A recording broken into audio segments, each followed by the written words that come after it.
ಆತ್ಮೀಯ ವಿದ್ಯಾರ್ಥಿಗಳೇ, ದ್ವಿತೀಯ PUCಯ ಇತಿಹಾಸಕ್ಕೆ ಸಂಬಂಧಪಟ್ಟ ಹಾಗೆ ಕೊನೆಯ ಕ್ಷಣದ ಸಿದ್ಧತೆಗಾಗಿ ಹೊಂದಿಸಿ ಬರೆಯಿರಿ, ಮ್ಯಾಚ್ ದ ಫಾಲೋವಿಂಗ್. ಇಷ್ಟು ವರ್ಷ ಮ್ಯಾಚ್ ದ ಫಾಲೋವಿಂಗ್ ತುಂಬ ಸುಲಭ ಆಗಿರ್ತಿತ್ತು. ಯಾಕೆಂದರೆ ಎ ಪಟ್ಟಿಯಲ್ಲಿ 5, ಬಿ ಪಟ್ಟಿಯಲ್ಲಿ 5 ಕೊಡ್ತಿದ್ರು. ಆದರೆ ಕಳೆದ ವರ್ಷದಿಂದ ಎ ಪಟ್ಟಿಯಲ್ಲಿ 5, ಬಿ ಪಟ್ಟಿಯಲ್ಲಿ 6 ಕೊಡ್ತಿದ್ದಾರೆ. ಆ 6ನೆಯ ಆಯ್ಕೆ ನಮಗೆ ಕಷ್ಟ ಕೊಡ್ತಾ ಇದೆ. ಎಲ್ಲೋ ಒಂದೆರಡು ಅಂಕಗಳನ್ನು ಕಳ್ಕೊಳ್ಳುವ ಹಾಗೆ ಮಾಡಿದೆ. ಈ ನಿಟ್ಟಿನಲ್ಲಿ ನಿಮ್ಮ 5ಕ್ಕೆ 5 ಅಂಕವನ್ನು ತಗೊಳ್ಳೋದಕ್ಕೆ ಸ್ಪರ್ಧಾ ಅಕಾಡೆಮಿ ಖಂಡಿತ ನಿಮಗೆ ಸಹಾಯ ಮಾಡುತ್ತೆ. ಇಲ್ಲಿರುವ ಎಲ್ಲ ಹೊಂದಿಸಿ ಬರೆಯಿರಿಯನ್ನು ಸರಿಯಾಗಿ ನೋಡಿಕೊಂಡ್ರೆ ಖಂಡಿತ ನಿಮಗೆ ಕೊನೆಯ ಕ್ಷಣದಲ್ಲಿ ಈ 5ಕ್ಕೆ 5 ಅಂಕವನ್ನು ತೆಗೆದುಕೊಳ್ಳೋದಕ್ಕೆ ಸಾಧ್ಯ ಆಗತ್ತೆ ಅಂತ ಹೇಳ್ತಾ, ಇದನ್ನು ಕೊನೆಯವರೆಗೂ ನೋಡಿ ಎಲ್ಲ ಹೊಂದಿಸಿ ಬರೆಯಿರಿಯನ್ನು ಚೆನ್ನಾಗಿ ಕಲ್ತ್ಕೊಳ್ಳಿ ಅಂತ ಹೇಳ್ತಾ ನಾವು ಈ ಒಂದು ವಿಡಿಯೋವನ್ನು ಶುರು ಮಾಡೋಣ. ಭಾಳ ಇಂಪಾರ್ಟೆಂಟ್ ಆಗಿ ನೆನಪಲ್ಲಿಟ್ಟುಕೊಂಡಿರಿ, ಇಲ್ಲಿ ಕೇಳಿರುವಂತಹ ಎಲ್ಲ ಪ್ರಶ್ನೆಗಳು ನೀಲನಕ್ಷೆಯನ್ನು ಆಧರಿಸಿದೆ ಹಾಗೂ 3 ಮಾದರಿ ಪ್ರಶ್ನೆ ಪತ್ರಿಕೆ ಮತ್ತು 2 ಪೂರ್ವ ಸಿದ್ಧತಾ ಪರೀಕ್ಷೆಯನ್ನು ಆಧರಿಸಿಕೊಂಡಿದೆ. ಈ ಕೆಳಗಿನವುಗಳನ್ನು ಹೊಂದಿಸಬೇಕು. ಖಾರವೇಲ ಅಂದ್ಕೂಡಲೇ ನಿಮಗೆ ನೆನಪಲ್ಲಿ ಬರಬೇಕು ಹಾತಿಗುಂಪ ಶಾಸನ. ಅಶ್ವಘೋಷ ನೀವು ಈಸಿಯಾಗಿ ಹೊಂದಿಸ್ತೀರಿ, ಅಶ್ವಘೋಷನ ಬುದ್ಧ ಚರಿತೆ. ಚಾಂದ್ ಬರ್ದಾಯಿ ಅವನ ಪೃಥ್ವಿರಾಜ್ ಚೌಹಾಣನ ಬಗ್ಗೆ ಹೇಳಿಕೊಡುವ ಗ್ರಂಥ. ಕಾಕುತ್ಸವರ್ಮ ಅಂದ್ಕೂಡಲೇ ಕನ್ನಡದ ಮೊದಲ ಶಾಸನ ಹಲ್ಮಿಡಿ. ಪ್ಲೀನಿ ಅಂದ್ಕೂಡಲೇ ನ್ಯಾಚುರಲ್ ಹಿಸ್ಟೋರಿಯಾ. ಇನ್ನು ಎರಡನೆಯ ಒಂದು ಸೆಟ್ಟಿಗೆ ಬರ್ತೀವಿ, ಟಾಲೆಮಿ ಯಾವುದು ಅಂತ ಕೇಳಿದ್ರೆ ಜಿಯಾಗ್ರಫಿ ಕೃತಿಯನ್ನು ಬರೀತಾನೆ ಟಾಲೆಮಿ. ಕಲ್ಹಣ ರಾಜತರಂಗಿಣಿಯನ್ನು, ಕಾಶ್ಮೀರದ ಚರಿತ್ರೆಯನ್ನು ಬರೀತಾನೆ. ಇನ್ನು ಪತಂಜಲಿ ಅಷ್ಟಾಂಗ ಯೋಗ, ಫಿರ್ದೋಷಿಯ ಶಹನಾಮ, ಇನ್ನು ಪಾಣಿನಿಯ ಮಹಾಭಾಷ್ಯ. ಇವಿಷ್ಟು ಮೊದಲನೇ ಪಾಠದಲ್ಲಿ ಕೇಳಬಹುದಾದ ಹೊಂದಿಸಿ ಬರೆಯಿರಿ. ಇನ್ನು 3ನೆಯ ಪಾಠಕ್ಕೆ ಬಂದರೆ ಇಲ್ಲಿ ಕೇಳಬಹುದಾದಂತಹ ಹೊಂದಿಸಿ ಬರೆಯಿರಿ 2 ಮೊಹೆಂಜೋದಾರದ ಶೋಧನೆ, ಹರಪ್ಪಾದ ಶೋಧನೆ. ಮೊಹೆಂಜೋದಾರವನ್ನು ಶೋಧನೆ ಮಾಡಿದವರು ಯಾರು ಅಂತ ಕೇಳಿದ್ರೆ RD ಬ್ಯಾನರ್ಜಿ, MR ನೆನಪಲ್ಲಿಟ್ಟುಕೊಂಡಿರಿ, MR. ಹರಪ್ಪವನ್ನು ಶೋಧನೆ ಮಾಡಿದವರು ಯಾರು ಅಂತ ಕೇಳಿದ್ರೆ ದಯಾರಾಮ್ ಸಹಾನಿ. ಇಲ್ಲೇ ನೆನಪಿಟ್ಕೋಬೇಕು HD. ಇಷ್ಟು ನೆನಪಿಟ್ಕೊಂಡ್ಬಿಟ್ರೆ ಸಾಕು ನೀವು, HD. ಹರಪ್ಪ ದಯಾರಾಮ್ ಸಹಾನಿ, ಮೊಹೆಂಜೋದಾರೋ RD ಬ್ಯಾನರ್ಜಿ. ಇನ್ನು 4ನೇ ಅಧ್ಯಾಯದ 2ನೇ ಉಪಘಟಕದಲ್ಲಿ ಪಾರ್ಶ್ವನಾಥ 23ನೇ ತೀರ್ಥಂಕರ, ಮಹಾವೀರ 24ನೇ ತೀರ್ಥಂಕರ, ಅಶೋಕ ಬೌದ್ಧ ಧರ್ಮದ ಪೋಷಕ, ವೃಷಭನಾಥ ಜೈನ ಧರ್ಮದ ಸ್ಥಾಪಕ, ಗೌತಮ ಬುದ್ಧ ಏಷ್ಯಾದ ಬೆಳಕು. ಇವಿಷ್ಟು. ಇಲ್ಲೇ ಏನಾದ್ರು ಒಂದು ಕಾನಿಷ್ಕ ಅಂತ ಕೊಟ್ಟರೆ ಆವಾಗ ಕಾನಿಷ್ಕ 4ನೇ ಬೌದ್ಧ ಸಮ್ಮೇಳನ. ಮುಂದುವರೆದು ಚಂದ್ರಗುಪ್ತ ಮೌರ್ಯ ಯಾರು ನಿಮಗೆಲ್ಲ ಗೊತ್ತಿದೆ, ಮೌರ್ಯ ಸಾಮ್ರಾಜ್ಯವನ್ನು ಸ್ಥಾಪನೆ ಮಾಡಿದವನು. ಕೌಟಿಲ್ಯ ನಿಮಗೆ ಆರಾಮಾಗಿ ಗೊತ್ತಾಗುತ್ತೆ, ಅರ್ಥಶಾಸ್ತ್ರ. ಸೆಲ್ಯೂಕಸ್ ಒಂಚೂರು ಕಷ್ಟ ಆಗ್ಬೋದು, ಗ್ರೀಕ್ನ ದೊರೆ. ಗೌತಮಿ ಪುತ್ರ ಶಾತಕರ್ಣಿ, ಸಮುದ್ರ ತೋಯ ಪೀತವಾಹನ, 3 ಸಮುದ್ರಗಳ ನೀರನ್ನು ಕುಡಿದ ವಾಹನವನ್ನು, ಕುದುರೆಯನ್ನು ವಾಹನವಾಗಿ ಹೊಂದಿರೋನು. ಶ್ಯಾಮಶಾಸ್ತ್ರಿ ಸ್ವಲ್ಪ ಕಷ್ಟ, ಮೈಸೂರು ಓರಿಯೆಂಟಲ್ ರಿಸರ್ಚ್ ಸಂಸ್ಥೆ ಅಲ್ಲಿನ ಲೈಬ್ರರಿಯಲ್ಲಿ ಗ್ರಂಥಪಾಲಕರಾಗಿದ್ದು ಅರ್ಥಶಾಸ್ತ್ರವನ್ನು ಸಂಶೋಧನೆ ಮಾಡಿ ಅದನ್ನು ಸಂಸ್ಕೃತದಿಂದ ಇಂಗ್ಲೀಷಿಗೆ ತರ್ಜುಮೆ ಮಾಡಿ ಪ್ರಕಟಿಸಿದ ವಿದ್ವಾಂಸರು ಡಾಕ್ಟರ್ ಶ್ಯಾಮಶಾಸ್ತ್ರಿ, ನಮ್ಮ ಮೈಸೂರಿನವರು. ಧನನಂದ ಯಾರಿವನು? ನಂದವಂಶದ ಕೊನೆಯ ದೊರೆ. ಇವನನ್ನು ಸೋಲಿಸಿ ಚಂದ್ರಗುಪ್ತ ಮೌರ್ಯ ಸಾಮ್ರಾಜ್ಯವನ್ನು ನಿರ್ಮಿಸ್ತಾನೆ. ಅಶೋಕ ಅಂದ್ಕೂಡ ನಿಮ್ಗೆ ಗೊತ್ತಾಗ್ಬಿಡ್ತದೆ, ಕಳಿಂಗ ಯುದ್ಧ. ಮೆಗಾಸ್ತನೀಸ್ ಅವನ ಕೃತಿ ಇಂಡಿಕಾ. ನಹಪಾಣ ಇದು ಸ್ವಲ್ಪ ಕಠಿಣ ಇದೆ. ನಹಪಾಣ ಯಾರು ಅಂತ ಕೇಳಿದ್ರೆ ಇವನು ಶಕರಾಜ, ಗೌತಮಿ ಪುತ್ರ ಶಾತಕರ್ಣಿ ಈ ನಹಪಾಣನನ್ನು ಸೋಲಿಸ್ತಾನೆ. ಭದ್ರಬಾಹು ಇದು ಗೊತ್ತು ನಿಮಗೆ, ಜೈನ ವಿದ್ವಾಂಸ. ಚಂದ್ರಗುಪ್ತ ಮೌರ್ಯನನ್ನು ದಕ್ಷಿಣಕ್ಕೆ ಕರ್ಕೊಂಡು ಬರ್ತಾನೆ. ಆಮೇಲೆ ಮುಂದುವರೆದು ವಿಶಾಖದತ್ತ ಇದೆ. ಸೊ ವಿಶಾಖದತ್ತ ನಿಮಗೆ ಗೊತ್ತು, ಮುದ್ರಾರಾಕ್ಷಸವನ್ನು ಬರಿತಾನೆ ವಿಶಾಖದತ್ತ. ದೇವಿ ಚಂದ್ರಗುಪ್ತಂ ಕೂಡ ಬರಿತಾನೆ. ಗೌತಮಿ ಬಾಲಶ್ರೀ ಸ್ವಲ್ಪ ಕಷ್ಟ ಆಗ್ಬೋದು ನಿಮಗೆ, ನಾಸಿಕ್ ಶಾಸನವನ್ನು ಹೊರಡಿಸ್ತಾಳೆ. ಅಲ್ಲಿ ತನ್ನ ಪುತ್ರ ಗೌತಮಿ ಪುತ್ರ ಶಾತಕರ್ಣಿಯ ಬಗ್ಗೆ ಮಾಹಿತಿ ಕೊಡ್ತಾಳೆ. ಹಾಲ 17ನೆಯ ದೊರೆ, ಶಾತವಾಹನರ 17ನೆಯ ದೊರೆ, ಗಾಥಾ ಸಪ್ತಶತಿಯನ್ನು ಬರೆದವನು. ಜೇಮ್ಸ್ ಪ್ರಿನ್ಸೆಪ್ ಭಾಳ ಇಂಪಾರ್ಟೆಂಟು, ಒಗಟಾಗಿದ್ದಂತಹ ಬ್ರಾಹ್ಮಿ ಲಿಪಿಯನ್ನು ಓದಿ ಅರ್ಥೈಸಿದ ವಿದ್ವಾಂಸ, ಸಂಶೋಧಕ, ಬ್ರಾಹ್ಮಿ ಲಿಪಿಯ ಸಂಶೋಧಕ ಜೇಮ್ಸ್ ಪ್ರಿನ್ಸೆಪ್. ಇನ್ನು ಗೌತಮಿ ಪುತ್ರ ಶಾತಕರ್ಣಿ, ಅವನ ಇನ್ನೊಂದು ಬಿರುದು ಶಕ ಯವನ ಪಲ್ಲವ ನಿಸೂದನ, ಶಕರನ್ನು ಯವನರನ್ನು ಪಲ್ಲವರನ್ನು ಸೋಲಿಸಿದವನು. ಕುಜುಲ ಕ್ಯಾಡ್ಪೈಸಸ್ ಯಾರು? ಈತ ಕುಶಾನರ ಮೊದಲನೆಯ ಅರಸ ಅಥವಾ ಕುಶಾನರ ಸ್ಥಾಪಕ. ಕಾನಿಷ್ಕ ಇವನು ಗಾಂಧಾರ ಕಲೆಯ ಮಹಾಪೋಷಕ. ವಸುಮಿತ್ರ ಇದು ಬಹಳ ಇಂಪಾರ್ಟೆಂಟು, 4ನೇ ಬೌದ್ಧ ಮಹಾಸಮ್ಮೇಳನದ ಅಧ್ಯಕ್ಷತೆಯನ್ನು ವಹಿಸಿದ್ದವರು ವಸುಮಿತ್ರ. ಇನ್ನು ಪಾನ್ ಚೌ ಚೀನಾದ ಸೇನಾನಿ. ಮುಂದುವರೆದು ಹೊಂದಿಸಿ ಬರೆಯಲಿ ಚಾವುಂಡರಾಯ ಯಾರು ಅಂತ ಕೇಳಿದರೆ, ಚಾವುಂಡರಾಯ ಗೊಮ್ಮಟೇಶ್ವರನ ವಿಗ್ರಹವನ್ನು ಪ್ರತಿಷ್ಠಾಪನೆ ಮಾಡಿಸಿದಂತಹ ಗಂಗರ ಪ್ರಸಿದ್ಧ ಮಂತ್ರಿ. ಹರ್ಷವರ್ಧನ ಇದೆ ಮುಂದಿನ ಒಂದು ಭಾಗದಲ್ಲಿ ನಾವು ನೋಡ್ತಾ ಬಂದರೆ ಹರ್ಷವರ್ಧನನಿಗೆ ಒಂದು ಬಿರುದಿತ್ತು. ಯಾವುದು ಅಂತ ಕೇಳಿದ್ರೆ ಶಿಲಾದಿತ್ಯ. ಉತ್ತರ ಪ್ರದೇಶ್ವರ ಅಂತ ನಮಗೆಲ್ಲ ಗೊತ್ತು, ಬಟ್ ಎಲ್ಲೋ ಒಂದು ಕಡೆ ನಾವು ಹೆಚ್ಚು ಗಮನ ಕೊಡದೇ ಇರುವ ಬಿರುದು ಶಿಲಾದಿತ್ಯ. ಇನ್ನು ಮಯೂರವರ್ಮ ಕದಂಬರ ವಂಶವನ್ನು ಸ್ಥಾಪನೆ ಮಾಡಿದವನು. ಆಮೇಲೆ ರವಿಕೀರ್ತಿ ಅಂದ್ಕೂಳೆ ನಿಮಗೆ ಐಹೊಳೆ ಶಾಸನ ನೆನಪಿಗೆ ಬರುತ್ತದೆ, ಹುಡುಕ್ತಿರಿ ಐಹೊಳೆ ಶಾಸನ ಇಲ್ಲಲ್ಲ ಏನು ಮಾಡೋದು ಅಂತ ನೆನಪಿಟ್ಕೊಳ್ಳಿ. ಮೇಗುತಿ ದೇವಾಲಯವನ್ನು ಕಟ್ಟಿಸ್ತಾನೆ. ಆ ಮೇಗುತಿ ದೇವಾಲಯದ ಗೋಡೆಯ ಮೇಲೆ ಆತ ಐಹೊಳೆ ಶಾಸನವನ್ನು ಕೆತ್ತಿಸ್ತಾನೆ. ಇನ್ನು ಎರಡನೆಯ ಪುಲಿಕೇಶಿ, ಇವನಿಗೆ ಸಂಬಂಧಪಟ್ಟಂತೆ ಪೃಥ್ವಿವಲ್ಲಭ ಅನ್ನೋದು ಇವನ ಬಿರುದಾಗಿತ್ತು. ವಾತಾಪಿಕೊಂಡ ಅನ್ನೋದು ಈ ಇಮ್ಮಡಿ ಪುಲಿಕೇಶಿಯನ್ನು ಸೋಲಿಸಿದಂತಹ 1ನೇ ನರಸಿಂಹವರ್ಮನ ಬಿರುದು ಅನ್ನೋದನ್ನು ನೀವು ನೆನಪಲ್ಲಿ ಇಟ್ಕೊಂಡಿರಿ. 1ನೇ ನರಸಿಂಹವರ್ಮನ ಬಿರುದು. ಇನ್ನು ಬಾಣಭಟ್ಟ ಹರ್ಷಚರಿತೆಯನ್ನು ಬರೀತಾನೆ. ರವಿಕೀರ್ತಿ, ಇಲ್ಲಿ ಐಹೊಳೆ ಶಾಸನ ಇದೆ ನೋಡಿ.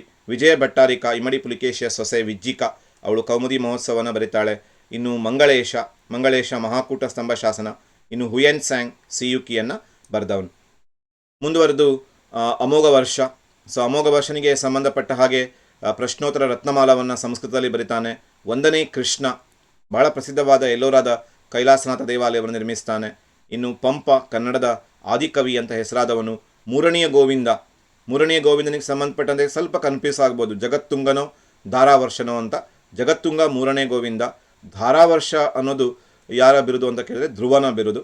ಇನ್ನು ಪೊನ್ನನ ಶಾಂತಿ ಪುರಾಣ ನೆನಪಿಟ್ಕೊಳ್ಳಿ. ಮತ್ತೆ ಅಮೋಘ ವರ್ಷನನ್ನು ಕೇಳಿದರೆ ಇಲ್ಲಿ ಅಮೋಘ ವರ್ಷ, ಮತ್ತೆ ಅದೇ ಉತ್ತರ, ಪ್ರಶ್ನೋತ್ತರ ರತ್ನಮಾಲ. ಸುಲೈಮಾನ್ ಅಮೋಘ ವರ್ಷನ ಆಸ್ಥಾನಕ್ಕೆ ಭೇಟಿ ನೀಡಿದಂತಹ ಅರಬ್ ಪ್ರವಾಸಿಗ. ಇನ್ನು ಪೊನ್ನನ ಬಿರುದು ಕೊಟ್ಟಿದ್ದಾರೆ ಉಭಯ ಕವಿ ಚಕ್ರವರ್ತಿ. ಶ್ರೀವಿಜಯ ಕವಿರಾಜ ಮಾರ್ಗ. ಇನ್ನು ಪಂಪ ಇಮ್ಮಡಿ ಅರಿಕೇಸರಿಯ ಆಸ್ಥಾನದ ಕವಿಯಾಗಿದ್ದ. ಇಲ್ಲಿ ಕಲಿವಲ್ಲಭ ಇದು ನಮಗೆ ಹೊರತಾದಂತಹ ಒಂದು ಆಯ್ಕೆ ಅಂತ ನೋಡ್ತೀವಿ. ಇನ್ನು ಮಧ್ಯಕಾಲೀನ ಭಾರತಕ್ಕೆ ಬಂದರೆ ಮಲ್ಲಿಕಾಫರ್ನಿಗೆ ಏನು ಸಂಬಂಧ ಇದೆ ಇಲ್ಲಿ ಅಂತ ಕೇಳಿದ್ರೆ, ನೀವು ಗಮನಿಸ್ತಾ ಬಂದರೆ ಅವನ ಬಿರುದನ್ನು ಕೊಟ್ಟಿದ್ದಾರೆ. ಮಲ್ಲಿಕಾಫರ್ 1000 ದಿನಾರಿ, 1000 ದಿನಾರ್ಗಳನ್ನು ಕೊಟ್ಟು ಖರೀದಿ ಮಾಡ್ತಾನೆ ಅಲಾವುದ್ದೀನ್ ಖಿಲ್ಜಿಗೆ ಸಂಬಂಧಪಟ್ಟಂತೆ 2ನೇ ಸಿಕಂದರ್ ಅಥವಾ 2ನೇ ಅಲೆಕ್ಸಾಂಡರ್. ಆಮೇಲೆ ತನ್ನ ಬಿರುದದು ಅಲಾವುದ್ದೀನ್ ಖಿಲ್ಜಿ ತನ್ನ 2ನೇ ಸಿಕಂದರ್, 2ನೇ ಅಲೆಕ್ಸಾಂಡರ್ ಅಂತ ಕರ್ಕೋತಾನೆ. ಅಮೀರ್ ಖುಸ್ರು ಭಾರತದ ಗಿಣಿ ಅಂತಲೇ ಪ್ರಸಿದ್ಧನಾಗಿದ್ದವನು. ಮೊಹಮ್ಮದ್ ಬಿನ್ ತೊಗ್ಲಕ್, ಇವನಿಗೆ ಸಂಬಂಧಪಟ್ಟಂತೆ ಬಹಳ ಪ್ರಸಿದ್ಧವಾದ ಅವನ ಒಂದು ಪ್ರಯೋಗ ಸಾಂಕೇತಿಕ ನಾಣ್ಯ ಚಲಾವಣೆ. ಇನ್ನು ಮೊಹಮ್ಮದ್ ಗೋರಿ ತರೈನ್ ಯುದ್ಧ. ಇಲ್ಲಿ ಮಾಮೂಲಕ್ ಅಂದರೆ ಗುಲಾಮಿ, ಕುತುಬುದ್ದೀನ್ ಐಬಕ್ನನ್ನು ಬರೀಬೋದು. ಇನ್ನು ಈ ಕಡೆ ಅಕ್ಬರನಿಗೆ ಸಂಬಂಧಪಟ್ಟಂತೆ ದೀನಿ ಇಲಾಹಿ, ಅವನು ಸ್ಥಾಪಿಸಿದ ಹೊಸ ಧರ್ಮ. ಹೇಮು, ಅವನು, ಇದು ಬಹಳ ಇಂಪಾರ್ಟೆಂಟ್ ಪ್ರಶ್ನೆ, ಎಲ್ಲೋ ಒಂದು ಕಡೆ ತಪ್ಪಾಗುವ ಸಾಧ್ಯತೆ ಇರುತ್ತೆ. ಹೇಮು ತನ್ನನ್ನು ತಾನು ರಾಜ ವಿಕ್ರಮಾದಿತ್ಯ ಅಂತ ಕರ್ಕೋತಾನೆ. ಗುಪ್ತ ದೊರೆಯೊಬ್ಬ ಕೂಡ ವಿಕ್ರಮಾದಿತ್ಯ ಅಂತಿದ್ದ, 2ನೇ ಚಂದ್ರಗುಪ್ತ. ನೆನಪಲ್ಲಿ ಇಟ್ಕೊಂಡಿದ್ದಿ, ಗುಪ್ತ ಅರಸು ಆದರೆ ಚಂದ್ರಗುಪ್ತ 2. ಇಲ್ಲಿ ರಾಜ ವಿಕ್ರಮಾದಿತ್ಯ ಅಂತ ಕರ್ಕೊಂಡದ್ದು ಯಾರು ಅಂತ ಕೇಳಿದ್ರೆ ಹೇಮು ಕೂಡ ಹೌದು. ಇನ್ನು ಶಹಜಹಾನ್, ಇವನು ತಾಜ್ ಮಹಲ್ ನಿಮಗೆಲ್ಲ ಗೊತ್ತಿದೆ. ಇನ್ನು ತುಳಸಿದಾಸ್ ರಾಮಚರಿತ ಮಾನಸವನ್ನು ಬರೀತಾರೆ. ದಾದಾಜಿ ಕೊಂಡದೇವ ಯಾರು ಅಂತ ಕೇಳಿದ್ರೆ ಶಿವಾಜಿಯ ವಿದ್ಯಾಗುರು. ಇನ್ನು ಶಿವಾಜಿ ಛತ್ರಪತಿ, ಭಾಳ ಸುಲಭ ಇರೋದು. ಗಂಗಾದೇವಿ ಮಧುರಾ ವಿಜಯಮನ್ನು ಬರೀತಾಳೆ. ಇನ್ನು ಶಿವಪ್ಪ ನಾಯಕ ಅನುಕೂಲ ನೆನಪಿಗೆ ಬರುತ್ತೆ. ಶಿಸ್ತು ಎಂಬ ಕಂದಾಯ ಪದ್ಧತಿ, ಭೂಮಿಯನ್ನು ಅವನು ವಿಂಗಡಿಸ್ತಾನೆ, ಉತ್ತಮ, ಮಧ್ಯಮ, ಕನಿಷ್ಠ ಈ ಥರ. ಇನ್ನು ಅಲ್ಲಾಸಾನಿ ಪೆದ್ದಣ್ಣ ಕೃಷ್ಣದೇವರಾಯನ ಆಸ್ಥಾನದ ಕವಿಯಾಗಿದ್ದವನು. ಆಂಧ್ರ ಕವಿತಾ ಪಿತಾಮಹ ಅನಿಸ್ಕೊಂಡಿದ್ದ. 1ನೇ ಕೆಂಪೇಗೌಡ ಬೆಂಗಳೂರು ನಗರದ ಸ್ಥಾಪಕ. ಇನ್ನು ಕನಕದಾಸ ಮೋಹನ ತರಂಗಿಣಿಯನ್ನು ಬರೆದವರು. ಹದಿಬದಿಯ ಧರ್ಮವನ್ನು ಬರೆದವರು ಯಾರು ಅಂತ ಕೇಳಿದಾಗ ನಾವು ಸಂಚಿ ಹೊನ್ನಮ್ಮ ಇವರ ಹೆಸರನ್ನು ಬರೀಬೇಕಾಗತ್ತೆ. ಸ್ತ್ರೀ ಪುರುಷರ ಸಮಾನತೆಯನ್ನು ಪ್ರತಿಪಾದಿಸ್ತಾಳೆ ಅದರಲ್ಲಿ. ಇನ್ನು ಮುಂದುವರೆದು ಶಂಕರಾಚಾರ್ಯರಿಗೆ ಸಂಬಂಧಪಟ್ಟಂತೆ ಇಲ್ಲಿ ಅಹಂ ಬ್ರಹ್ಮಾಸ್ಮಿ, ನಾನೇ ಬ್ರಹ್ಮ ಅಂತ ಹೇಳಿದವರು ಶಂಕರಾಚಾರ್ಯರು. ಇನ್ನು ಮಧ್ವಾಚಾರ್ಯರಿಗೆ ಸಂಬಂಧಪಟ್ಟಂತೆ ಅಷ್ಟಮಠಗಳು ಉಡುಪಿಯ ಸುತ್ತಮುತ್ತ ಸ್ಥಾಪನೆ ಮಾಡ್ತಾರೆ ಕೃಷ್ಣನ ಪೂಜೆಗಾಗಿ. ಗುರುನಾನಕ್ ಸಿಖ್ ಧರ್ಮದ ಸ್ಥಾಪಕರು. ಇನ್ನು ಬಸವೇಶ್ವರಿಗೆ ಸಂಬಂಧಪಟ್ಟಂತೆ ಅವರು ಪ್ರಸಿದ್ಧವಾದಂತಹ ಹೇಳಿಕೆ ವಚನ ಕಾಯಕವೇ ಕೈಲಾಸ. ಇನ್ನು ರಾಮಾನುಜಾಚಾರ್ಯರು ವಿಶಿಷ್ಟಾದ್ವೈತ ಸಿದ್ಧಾಂತ. ಮತ್ತು ಶಂಕರಾಚಾರ್ಯರ ಬಗ್ಗೆ ಇಲ್ಲಿ ಕೇಳಿದರೆ ಶಂಕರಾಚಾರ್ಯರಿಗೆ ಜಗದ್ಗುರು ಅಂತ ಬಿರುದಿತ್ತು.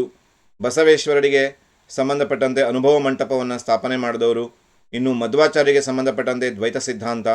ಇನ್ನು ಕಬೀರರು ದೋಹೆಗಳನ್ನು ಬರೀತಾರೆ. ಇನ್ನು ರಾಮಾನುಜಾಚಾರ್ಯ ಅವರಿಗೆ ಶ್ರೀ ವೈಷ್ಣವ ಪಂಥವನ್ನು ಅವರು ಜನಪ್ರಿಯಗೊಳಿಸ್ತಾರೆ. ಇನ್ನು ಮುಂದುವರೆದು ಡುಪ್ಲೆ ಬಗ್ಗೆ ಕೇಳಿದ್ದಾರೆ. ಡುಪ್ಲೆ ಯಾರು? ಡುಪ್ಲೆ ಫ್ರೆಂಚರ ಪ್ರಸಿದ್ಧ ಗವರ್ನರ್. ಸಿರಾಜುದ್ದೌಲ್ ಯಾರು? ಬಂಗಾಳದ ನವಾಬ ಸಿರಾಜುದ್ದೌಲ್ ಅಂದರೆ. ಡಾಲ್ ಹೌಸಿ ಅನುಕೂಲ ನೆನಪಿಗೆ ಬರುತ್ತೆ, ದತ್ತುಪುತ್ರರಿಗೆ ಹಕ್ಕಿಲ್ಲ. ಅನ್ವರುದ್ದೀನ್ ಆರ್ಕಾಟಿನ ನವಾಬನಾಗಿದ್ದವನು ಡುಪ್ಲೆ ಜೊತೆಗೆ ಸೆಣಸಾಟ ಮಾಡಿ ಸೋತೋಗ್ತಾನೆ.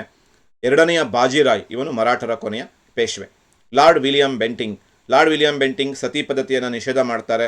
1829ರಲ್ಲಿ ರಾಜಾರಾಮ್ ಮೋಹನ್ ರಾಯರ ಒಂದು ಕೊಡುಗೆ ಕೂಡ ಇದೆ ಅದರಲ್ಲಿ, ಸತಿ ಪದ್ಧತಿಯ ನಿಷೇಧದಲ್ಲಿ. ಬೆಂಟಿಂಗ್ ಅದನ್ನು ನಿಷೇಧಿಸ್ತಾನೆ. ದಯಾನಂದ ಸರಸ್ವತಿ ನೆನಪಿಗೆ ಬರಬೇಕು ನಿಮಗೆ, ಆರ್ಯ ಸಮಾಜ. ಸ್ವಾಮಿ ವಿವೇಕಾನಂದ ಅಂದ್ಕೂಳೆ ನೆನಪಿಗೆ ಬರುತ್ತೆ, ರಾಮಕೃಷ್ಣ ಮಿಷನ್ನು. ಅನಿ ಬೆಸೆಂಟ್ ಭಾರತದಲ್ಲಿ ಥಿಯೋಸಫಿಕಲ್ ಸೊಸೈಟಿ. ಇನ್ನು ಸರ್ ಸೈಯದ್ ಅಹಮದ್ ಖಾನ್ ಅಂದ್ಕೂಳೆ ಅಲಿಗರ್ ಚಳವಳಿ. ಇನ್ನು ಬ್ರಹ್ಮ ಸಮಾಜ ಅಂದ್ಕೂಳೆ ನಮಗೆ ನೆನಪಿಗೆ ಬರಬೇಕಾಗಿದ್ದು ರಾಜಾರಾಮ್ ಮೋಹನ್ ರಾಯ್.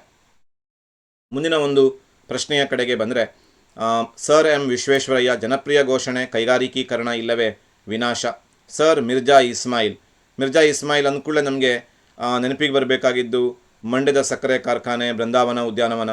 ಮಾರ್ಕ್ ಕಬ್ಬನ್ ಅಂದ್ಕೂಳೆ ಮೈಸೂರು ರಾಜ್ಯದ ಪ್ರಥಮ ರೈಲು ಮಾರ್ಗವನ್ನು ನಿರ್ಮಿಸ್ತಾರೆ ಬೆಂಗಳೂರು ಮತ್ತು ಜೋಲಾರ್ಪೇಟೆ ನಡುವೆ. ಬೌರಿಂಗ್ ಸಾರ್ವಜನಿಕ ಶಿಕ್ಷಣ ಇಲಾಖೆಯ ಸ್ಥಾಪನೆ. 10ನೇ ಚಾಮರಾಜ ಒಡೆಯರ್, ಅದು ಮೈಸೂರಿನ ಪುನರ್ಧಾನದ ಸಮಯದಲ್ಲಿ ಒಡೆಯರ್ ಆಗಿದ್ದವರು. ಇನ್ನು ಡಬ್ಲ್ಯೂ ಸಿ ಬ್ಯಾನರ್ಜಿ ಕೂಡ ನೆನಪಿಗೆ ಬರಬೇಕು, ಬಾಂಬೆ ಅಧಿವೇಶನ INCಯ ಮೊದಲ ಅಧಿವೇಶನದ ಅಧ್ಯಕ್ಷರು. ಗಂಗಾಧರ್ ರಾವ್ ದೇಶಪಾಂಡೆ, ಇವರು ಕರ್ನಾಟಕದ ಕೇಸರಿ, ಇಲ್ಲಿ ಧಾರವಾಡ ಅಧಿವೇಶನದ ಅಧ್ಯಕ್ಷತೆಯನ್ನು ವಹಿಸಿಕೊಂಡಿದ್ದರು.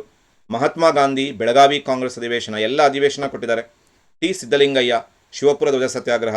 ಜವಾಹರ್ಲಾಲ್ ನೆಹರು ಲಾಹೋರ್ ಕಾಂಗ್ರೆಸ್ ಅಧಿವೇಶನ. ಇಷ್ಟು ನೆನಪಲ್ಲಿ ಇಟ್ಟುಕೊಂಡು, ತುಂಬ ಇಂಪಾರ್ಟೆಂಟ್ ಇದು.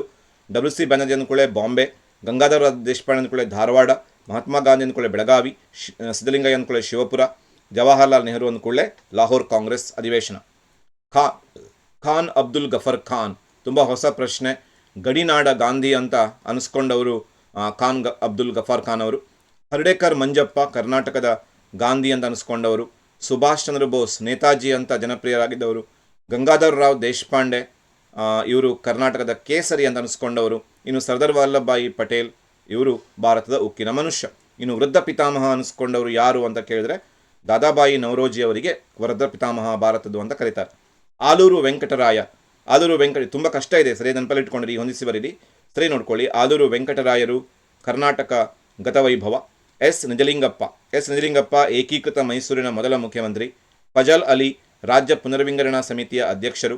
ಸಿದ್ದಪ್ಪ ಕಂಬಳಿ ಕರ್ನಾಟಕ ಏಕೀಕರಣ ಸಮಿತಿಯ ಅಧ್ಯಕ್ಷರು. ಸಿದ್ದಪ್ಪ ಕಂಬಳಿ ನೆನಪಿಟ್ಕೊಳ್ಳಿ, ಕರ್ನಾಟಕ ಏಕೀಕರಣ ಸಮಿತಿಯ ಅಧ್ಯಕ್ಷರಾಗಿದ್ದವರು. ಫಜಲ್ ಅಲಿ ರಾಜ್ಯ ಪುನರ್ವಿಂಗಡಣಾ ಆಯೋಗದ ಅಧ್ಯಕ್ಷರಾಗಿದ್ದವರು. ಹೀಗೆ ನಾವು ಮ್ಯಾಥ್ ದ ಫಾಲೋವಿಂಗಲ್ಲಿ 3 ಮಾಡೆಲ್ ಕ್ವಶನ್ ಪೇಪರ್, 2 ಪೂರ್ವ ಸಿದ್ಧತಾ ಪರೀಕ್ಷೆ, ಇದನ್ನು ಆಧಾರವಾಗಿ ಇಟ್ಕೊಂಡು ನೋಡಿದ್ದೀವಿ.